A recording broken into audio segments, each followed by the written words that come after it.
अब बहुत लोग सवाल ये भी पूछते हैं, तो माँ हमारी गरीबी का क्या होगा? ठीक बात, गरीबी कहाँ से आती है? पहले ये बात सोचना चाहिए। स्वार्थ, स्वार्थ से आती है। लेकिन जब इंसान निस्वार्थी हो जाए और जब वो सामूहिकता में आ जाए, तो इस तरह का जो संगठित रूप होगा वो इस गरीबी को बिल्कुल हटा सकता है। अब आपसे क्या बताएं कि सहयोग में बीमारियां ठीक हो जाती हैं, एक पैसा नहीं देना पड़ता। कैंसर से लेके हर तरह की बीमारियां ठीक हुई। अब कल ही वहाँ आपने देखा होगा कि एक स्त्री थी, उसको दिखाई नहीं देता था। उसने आके मुझसे कहा कि माँ मैं आपके दर्शन के लिए इतने दूर से आई हूँ और मुझे दिखाई नहीं देता। तो मैंने बस उसके सामने एक कैंडल पकड़ा और थोड़ी देर में कहती मुझे सब दिखाई देने लगे। कुछ मैंने नहीं किया, मैंने नहीं किया। उसकी कुंडलिनी जागृत हो गई और उसने यहाँ पे ऑप्टिक लोब में लाइट डाल दी और वो देखने लग गई। एक लड़की थी, गूंगी थी, बोल नहीं सकती थी, उसको ले आए मेरे पास। उसके कान में मैंने सिर्फ कृष्ण का मंत्र कहा और उस मंत्र से वो बोलने लगी। उसने उसी वक्त माँ करके मुझे पुकारा और फिर वो बोलने लगी। अब ये कोई चमत्कार नहीं है मेरे लिए, कोई भी चमत्कार।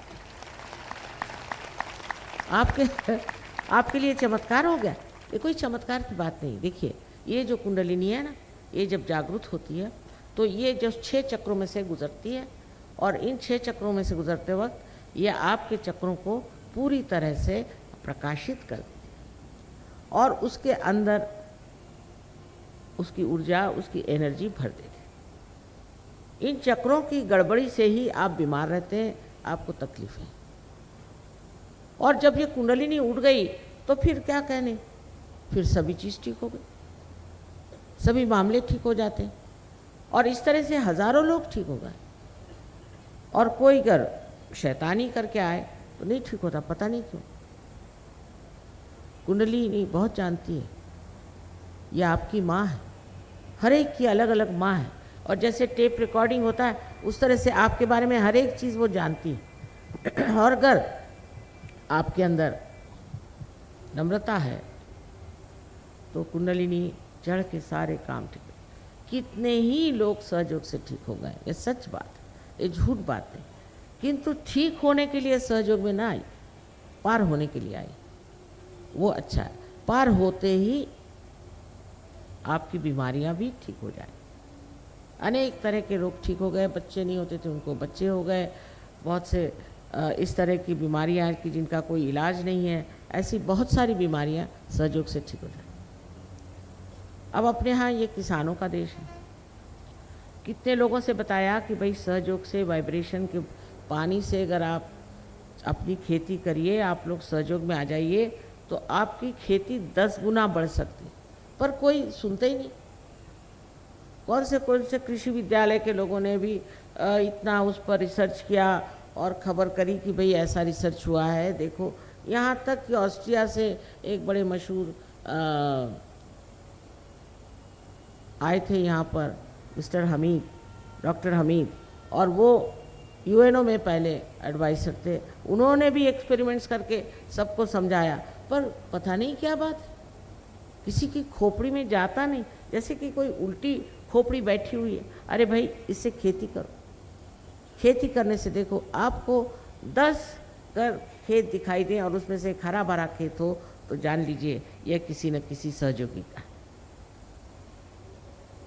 हर चीज़ में, पशुपालन में हमने देखा है, इन्होंने एक्सपेरिमेंट्स किए और बताया कि एक गाय करीबन 10 किलो तक दूध दे सकती है। बड़ी हैरानी की बात है, अपनी हिंदुस्तानी गाय। और ये जो बीज इस्तेमाल करते हैं वो भी ऐसे बीज नहीं कि जो कहीं से दुकान से खरीदे हैं या कुछ है, पर सर्वसाधारण बीज। उस बीज से इतना उपजता है, पर कोई सुनने को ही तैयार नहीं। इस भारतवर्ष में तो अब कोई न्यूज़पेपर वाले को बुलाओ तो वो उनकी दृष्टि ये कि आपके यहाँ कारपेट बिछा था, आपके यहाँ वो एक दीप जला था, अरे कुछ और उससे आगे है कि नहीं। एकदम कुछ देखते नहीं, कुछ सुनते ही नहीं, ना कुछ लिखते हैं, कुछ बेवकूफ़ी की बातें लिख देते हैं। उसमें कोई अर्थ नहीं, इतनी बड़ी चीज़ हम आपके सामने ले आए हैं, अरे भाई कुछ तो सुनो, नहीं सुनने को तैयार ही नहीं हो। पता नहीं इन लोगों का दिमाग कैसा है यहाँ। उल्टे आप रशिया में देखिए कि वहाँ की सेंट पीटर्सबर्ग की जो बड़ी पुरानी, सबसे पुरानी कहते हैं वो एकेडमी है, साइंस एंड आर्ट्स। उन्होंने हमें इतना बड़ा खिताब दिया कि मैं तो हैरान हो गई। मैंने कहा साहब मैं तो कोई ग्रेजुएशन भी नहीं किया, मैंने साइंस ने आर्ट्स कुछ नहीं किया। तो उन्होंने ये कहा कि जितने डिस्कवरर होते हैं, जो खोज लगाते हैं, वो कभी यूनिवर्सिटी भी नहीं जाते, और हमारे यहाँ सिर्फ 10 को दिया है, उसमें से आप एक है, एक आइंस्टीन है। तो मैंने कहा आइंस्टीन को दिया, मुझे भी दिया? हाँ, आप तो आइंस्टीन से भी आपने बड़ी बारी खोज कर दी। और मैं इतनी शर्म के मारे मुझे समझ नहीं आया कि ऐसा कुछ मैंने काम तो नहीं किया। ये तो हमारी पुरानी चीज़ है, हमारे देश की यही धरोहर है, यही हमारा हेरिटेज है। कहाँ से कहाँ, कितने साल, 13,000 वर्ष पहले मार्कंडेय ने लिखा संस्कृत में। एक बात ज़रूर है कि पहले एक गुरु एक ही शिष्य को दिया, जैसे राजा जनक ने एक नचिकेता को दिया, और यही परंपरा थी। पर 12वीं शताब्दी में ज्ञानेश्वर जी ने अपने गुरु, उनके भाई साहब, उनसे कहा कि नहीं, मुझे आप इतनी इजाज़त दे दीजिए कि मैं इसके बारे में लिखूं, इतनी मुझे इजाज़त आप दे दीजिए। और जब उन्होंने लिखा,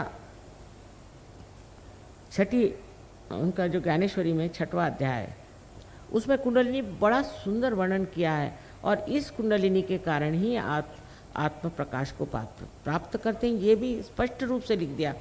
तो उस वक़्त जो धर्म मार्तंड थे, उन्होंने कहा ये सब बकवास है, ये निषिद्ध, कोई पढ़ो ही नहीं, इसको जानो ही नहीं, और काट दिया। आजकल भी ऐसे बैठे हुए हैं, कोई धर्म मार्तंड है तो कोई और तरह तरह के लोग जो कि अपने को बहुत अक्लमंद समझते हैं, और वो एकदम काट देने की वजह से वो लोपशाही हो गया।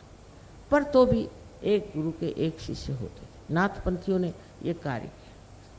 अपने यहाँ 3 तरह के कार्य हुए, उसमें एक वेदों के कार्य हुआ, और उससे वेदांत, और एक भक्ति का कार्य हुआ। लेकिन जो असल कार्य था वो हुआ है नाथपंथियों ने, जिन्होंने कुंडलिनी का जागरण आदि उस पर बहुत कुछ काम किया। नानक साहब भी जानते थे, बहुत अच्छे से जानते थे। नामदेव एक दर्जी था हिंदुस्तान का। हिंदुस्तान में दर्जी की क्या ऐसी कोई बड़ी भारी तो विद्वत्ता नहीं मानी जाती, एक साधारण दर्जी, और उसकी नौकरानी भी बड़ी भारी पहुंची हुई जनाबाई। ये गए मिलने एक कुम्हार से, उसका नाम था गोरा कुम्हार। वो कुम्हार वो अपने पांव से मिट्टी तोड़ रहा था। उसको देख करके नामदेव एकदम हठात खड़े। शानदार लोग, शानदार लोग। और उन्होंने क्या कहा, मराठी में कहा है, निर्गुणाचा भेटी आलो सगुणाश। मैं तो निर्गुण को, निराकार को मिलने आया था, तो तू तो सगुण में खड़ा है। ऐसी बात कौन कह सकता है? कौन ऐसी बड़ी बात दूसरे के लिए कह सकता है? हिंदुस्तानी अगर एक दूसरों को मिले तो गाली न दे तो ही शुभ समझिए, लेकिन एक संत दूसरे संत को देख के क्या कहता है? क्या कहता है कि तू तो साकार में निराकार खड़ा हुआ है। फिर वो गए पंजाब में नानक साहब ने पहचान लिया, तो बहुत बड़ी हस्ती थी। उन्होंने उनको कहा कि ठीक है, आप पंजाबी सीखिए और पंजाबी में लिखिए, और इतनी बड़ी किताब लिखी है उन्होंने पंजाबी में, और गुरु ग्रंथ साहब में भी उनके बहुत से ये है। अब ये पहचान, ये समझ, ये सिर्फ संतों को ही आ सकती। ये आँख और ये सूक्ष्म दृष्टि, ये सिर्फ संतों को आ सकती। सहज के बाद इतना परिवर्तन इंसान में हो जाता है। लेकिन मैं बहुत सी बातें इसलिए नहीं कहूँगी, आधे लोग उठ के चले जाएंगे। माने कि शराब छूट जाती बिल्कुल पूरी तरह से। सबों ने कहा कि शराब मत पियो। मोहम्मद साहब के ज़माने में उन्होंने कहा शराब मत पियो, लेकिन सिगरेट तब नहीं थी। तो नानक साहब आए उनकी जगह, उन्होंने कहा भाई सिगरेट भी मत पियो।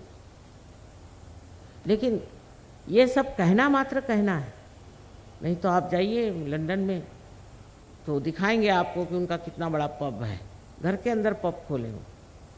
ऐसे तो अंग्रेज़ भी नहीं करते, वो भी कहीं अलमारियों में रखते हैं, पर ये तो सामने ही जाइए तो पब पब।